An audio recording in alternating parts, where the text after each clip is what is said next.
The recent house gift by Senator Natasha to her close aides sparked some discussion, and some have attempted to compare former Governor Yaya Bello to Senator Natasha, and I find that comparison illogical, and find it illogical and as well biased, because the two individuals that some people attempted to compare occupy different public office, and they have access to different volume of resources. And of course, we all know a governor have access to more resources than a senator.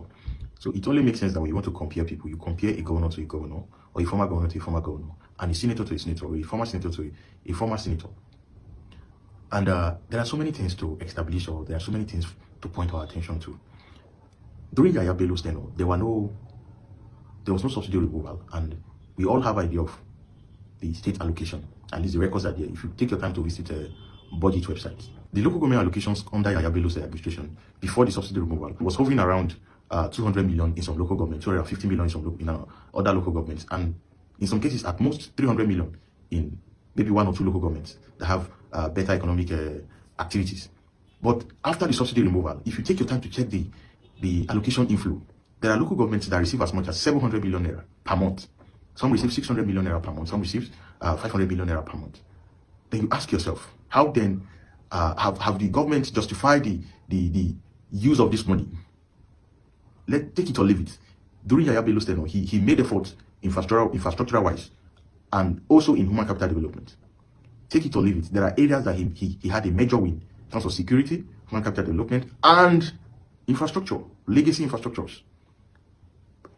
While it is good for you to continue some unfinished projects by your predecessor, it is also wise that while you are doing that, you pick at least one legacy project and be doing that side by side.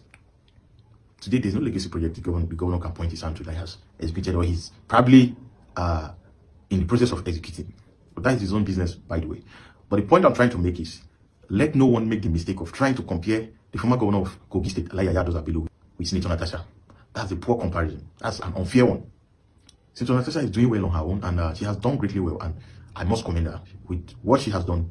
I have no cause to condemn her or criticize her. So far, no one is perfect, but the few things she has done so far and what she's still going to be doing, I must commend her.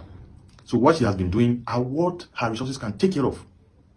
So the most you can do is you compare her to a senator, not a former governor.